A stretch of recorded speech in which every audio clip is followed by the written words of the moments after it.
రోజు ఇంట్లో ఏం తినొచ్చావు నువ్వు? పూరి తినొచ్చావు. సరే, బాగానే ఉంది. నీ ప్లేట్ నువ్వు కడుక్కున్నావా?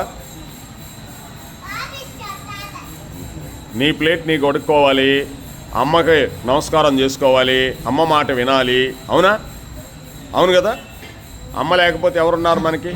నువ్వే. అమ్మమ్మతో ఏం పని? ముందు అమ్మ కదా మనకు కావాల్సింది. అమ్మను బాగా చూసుకోవాలి, అమ్మ మాట వినాలి. చూస్తాడు. నువ్వు అమ్మ మాట వింటున్నావా? గలబా చేస్తున్నావు అంటగా. మంచిది. Very good. చక్కగా మీరు బాగా చదువుకోండి. నువ్వు కలెక్టర్ అవుతావా? నువ్వు కలెక్టర్ కావాలని చెప్పు. కలెక్టర్ అవుతావా? సరే సరే, పైకి వెళ్ళి కలెక్టర్ అవుతారంట ఈయన. నువ్వేమవుతావు? నువ్వు ఎస్పీ అవుతావా? హోటల్ మేనేజ్మెంటా? ఓహోహోహో. సీతమ్మ, నువ్వేమవుతావు? నువ్వు లాయర్ అవుతావా? విమానాలు నడుపుతావా? ఏందంట? నువ్వు విమానాలు నడుపుతావా? బాగా చదువుకుంటే మీరు అందరూ కలెక్టర్లు అవుతారు, ఐఏఎస్ ఆఫీసర్లు అవుతారు, అన్నీ అవుతారు.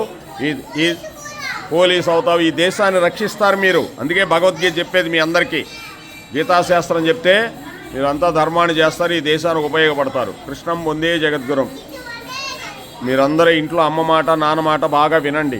నాయనమ్మ తాతయ్య వాళ్ళు ఉంటే మంచినీళ్ళు తెచ్చేవండి వాళ్ళకి. సరేనా? సరేనా? అర్థమవుతుందా కృష్ణ? సరే మరి.